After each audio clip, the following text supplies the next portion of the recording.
ओम श्री कृष्णाय नमः। नमस्कार प्रिय श्रोताओं, आपका स्वागत है कृष्णवाणी पॉडकास्ट में, जहां हम श्रीमद् भगवद गीता के दिव्य ज्ञान को सरल और जीवनोपयोगी रूप में समझने का प्रयास करते हैं। आज का हमारा विषय है कर्म संन्यास और कर्मयोग, मोक्ष का सहज मार्ग। क्या मोक्ष प्राप्त करने के लिए संसार और अपने सभी उत्तरदायित्वों का त्याग करना आवश्यक है? क्या कर्म करते हुए भी मनुष्य सन्यासी हो सकता है? और यदि कर्म संन्यास तथा कर्मयोग दोनों ही परमात्मा की प्राप्ति के मार्ग हैं, तो श्री कृष्ण कर्मयोग को अधिक सहज और व्यावहारिक क्यों बताते हैं? भगवान श्री कृष्ण अर्जुन को समझाते हैं कि वास्तविक त्याग केवल बाहरी कर्मों को छोड़ देना नहीं है। कर्मफल की आसक्ति, अहंकार और स्वार्थ का त्याग ही सच्चे संन्यास की पहचान है। कर्मसन्यास कठिन वैराग्य का मार्ग हो सकता है, लेकिन कर्मयोग हमें संसार में रहते हुए अपने परिवार, समाज और कर्तव्यों का पालन करते हुए भी भीतर से अनासक्त रहने की कला सिखाता है। तो आइए आज की इस ज्ञान यात्रा में समझें कि कर्म संन्यास और कर्मयोग वास्तव में एक दूसरे से कितने अलग हैं और अंततः दोनों किस प्रकार मोक्ष की ओर ले जाते हैं।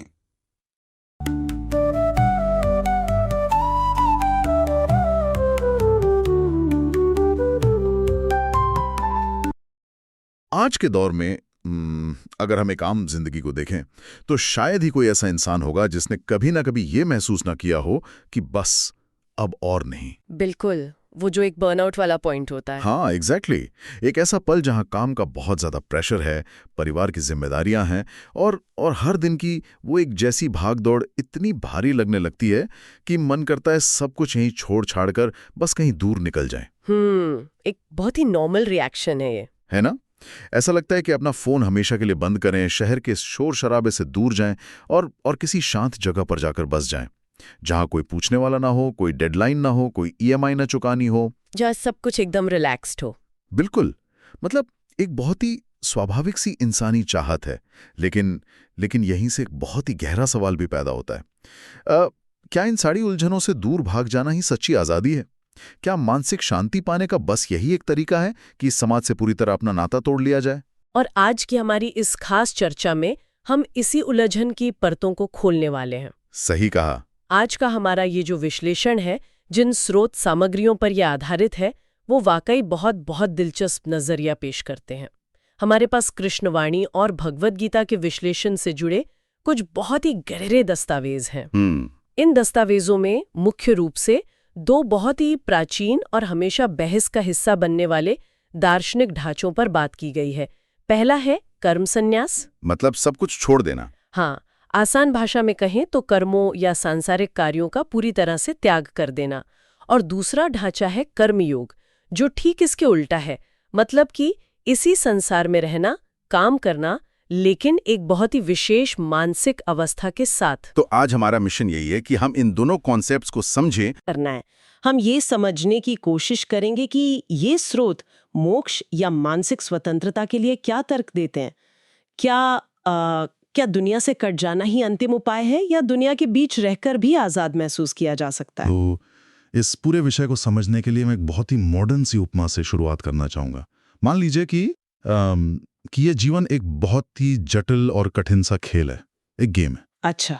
इस खेल में शांति पाने के लिए जो दस्तावेज हैं वो हमें दो विकल्प देते हुए नजर आते हैं। पहला तो ये कि खेल के नियम इतने थका देने वाले हैं कि इंसान खेलना ही छोड़ दे, सीधा मैदान से बाहर चला जाए।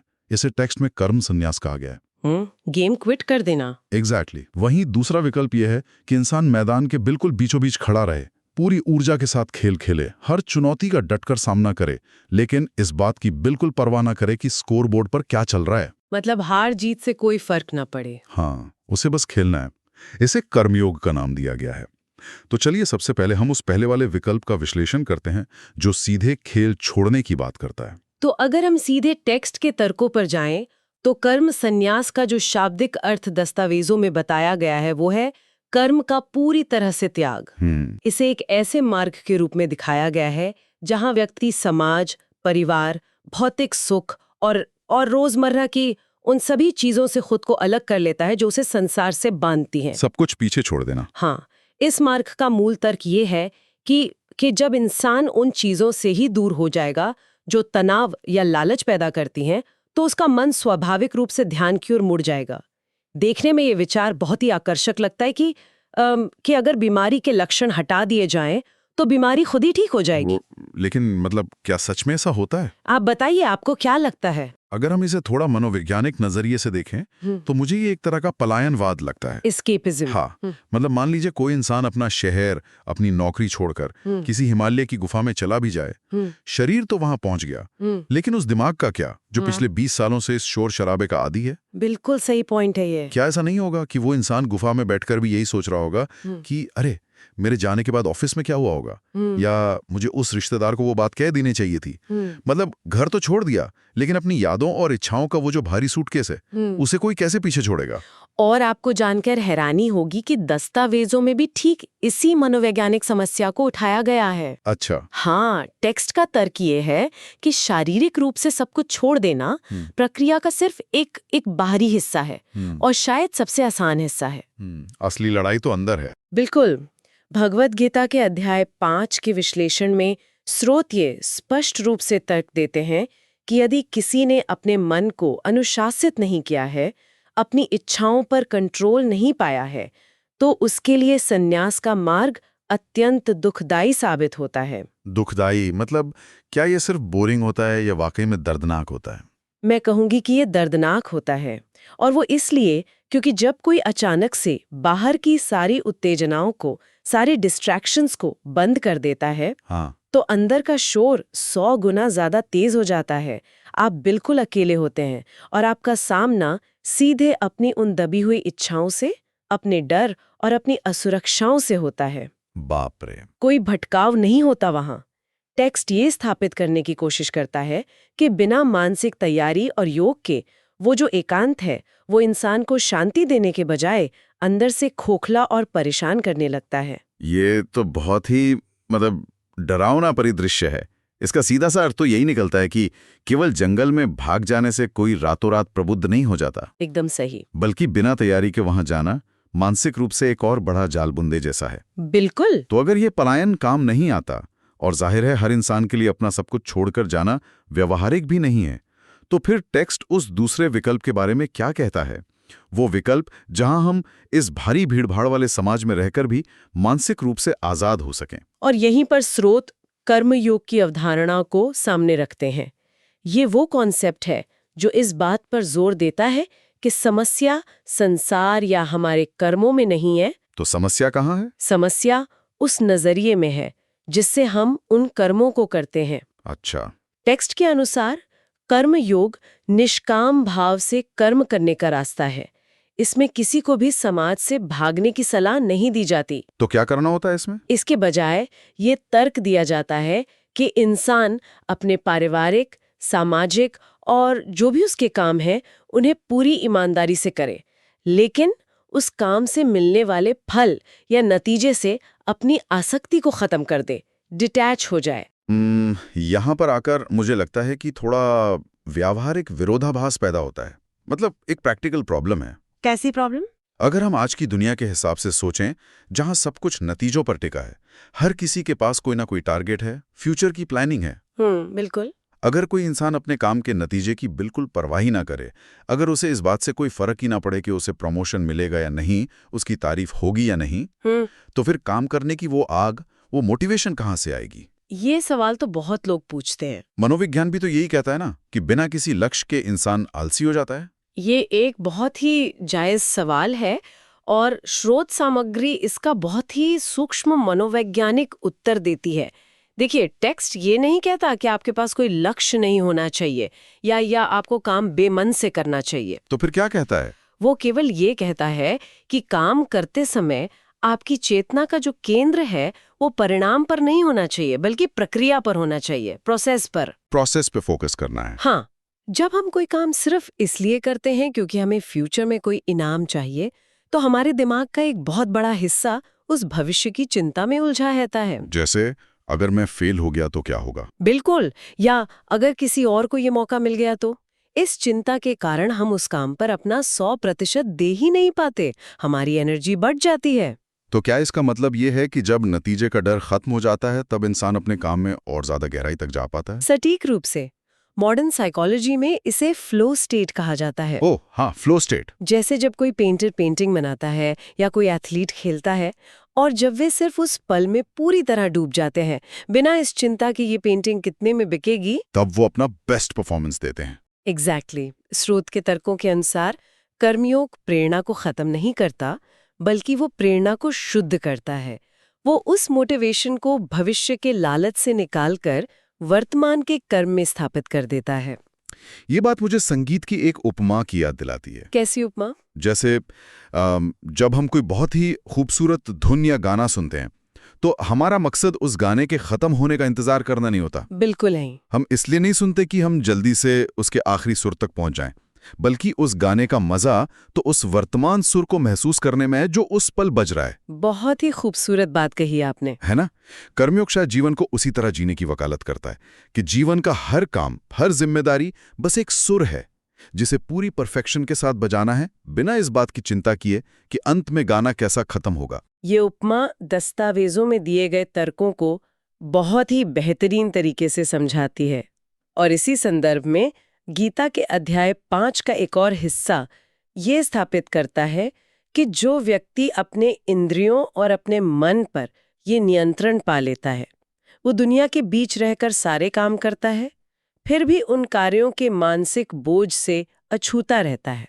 जैसे पानी में कमल का पत्ता। बिल्कुल, क्योंकि जब किसी ने नतीजे की इच्छा ही छोड़ दी, तो फिर उस काम से जुड़ी चिंता, जलन या निराशा उसे छू भी कैसे सकती है?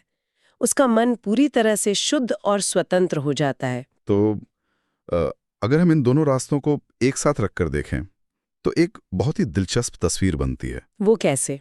देखिए, कर्म संन्यास के मार्ग में इंसान ने शांति पाने के लिए बाहर के कर्मों को छोड़ दिया, और कर्मयोग के मार्ग में इंसान ने शांति पाने के लिए अंदर से कर्म के फल की इच्छा को छोड़ दिया।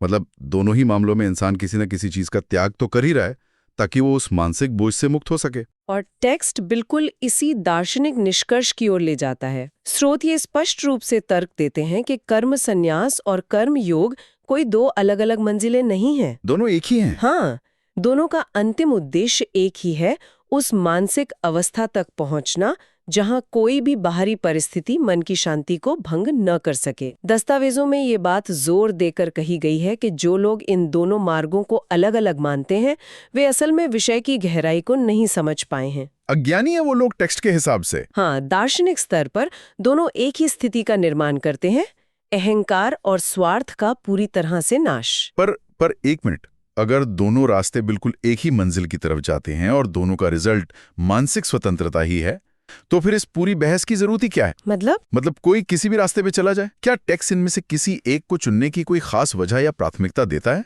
यहीं पर टेक्स्ट का दृष्टिकोण बहुत ही व्यवहारिक हो जाता है, बहुत प्रैक्टिकल। अच्छा। स्रोत ये स्वीकार करते हैं कि मंजिल भली ही एक हो, लेकिन उस मंजिल तक पहुंचने के रास्ते में आने वाली कठिनाइयां एक जैसी नहीं होती हैं। रास्ते अलग अलग हैं। हाँ, एक आम इंसान की जो प्रकृति होती है, उसकी जो मनोवैज्ञानिक सीमाएं होती हैं, उनको ध्यान में रखते हुए टेक्स्ट ये स्थापित करता है कि कर्म संन्यास के तुलना में कर्म योग का मार्ग कहीं अधिक व्यावहारिक, सुरक्षित और श्रेष्ठ है। कर्म योग को श्रेष्ठ क्यों माना गया है? मतलब अगर ऊपर से देखा जाए तो सब कुछ छोड़कर एक जगह शांत बैठ जाना ज्यादा आसान लगता है।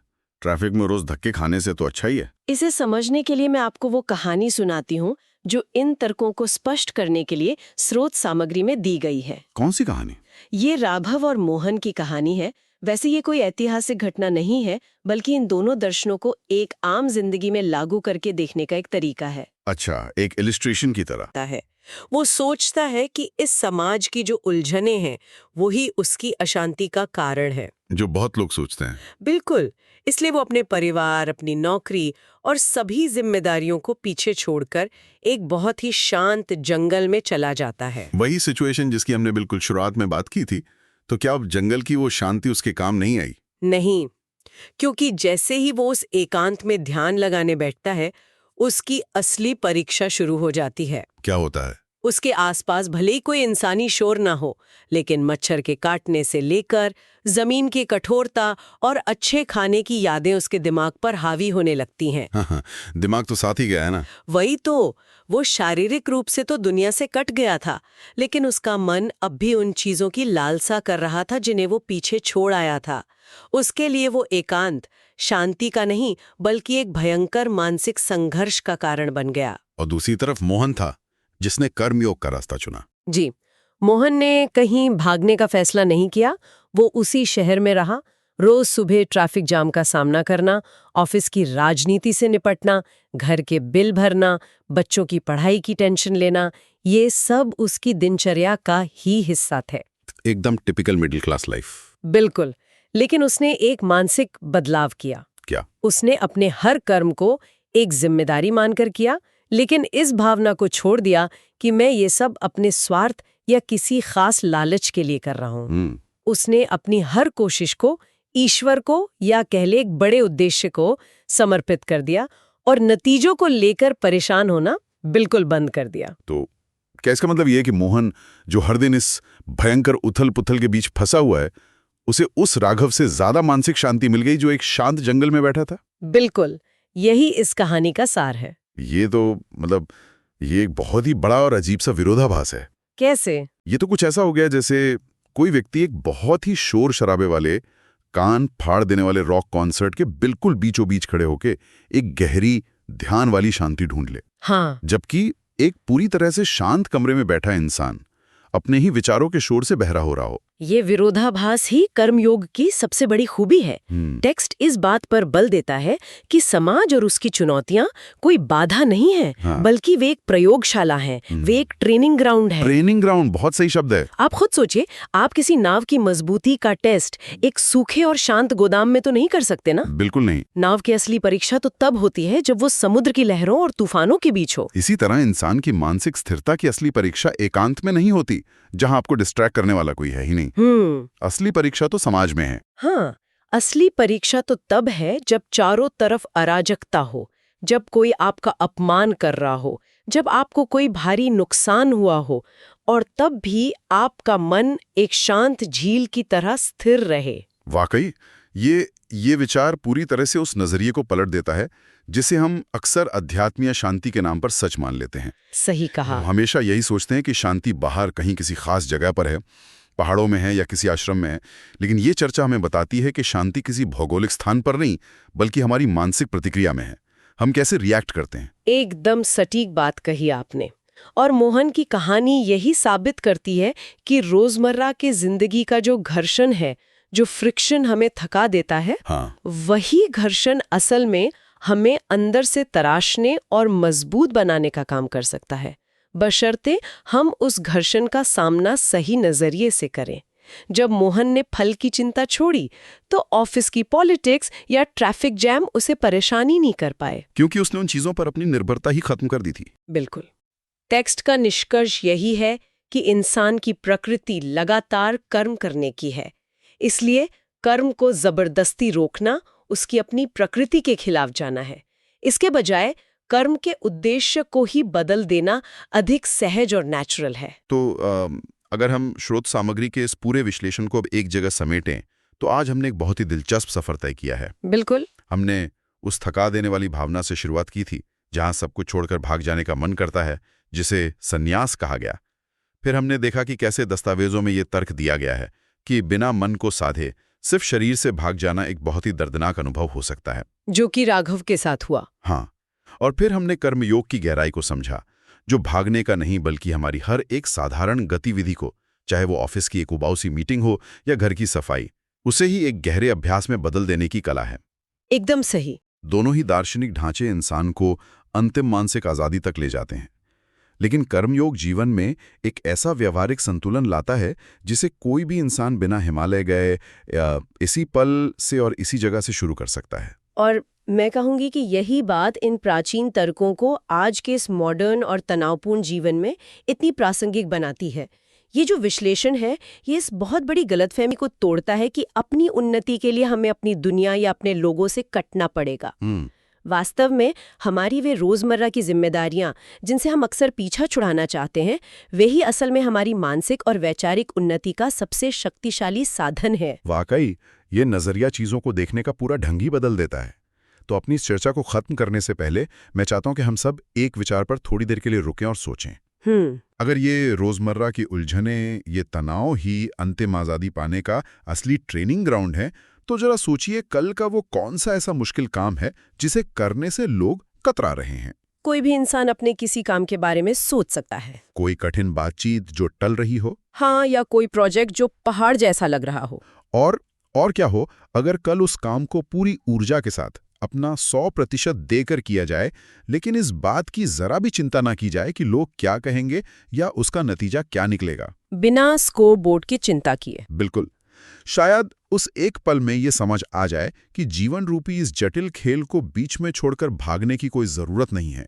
जरूरत है तो बस ये सीखने की कि बिना स्कोरबोर्ड की तरफ देखे इस खेल को पूरे परफेक्शन के साथ कैसे खेला जाए। आज के इस गहरे विश्लेषण में बस इतना ही।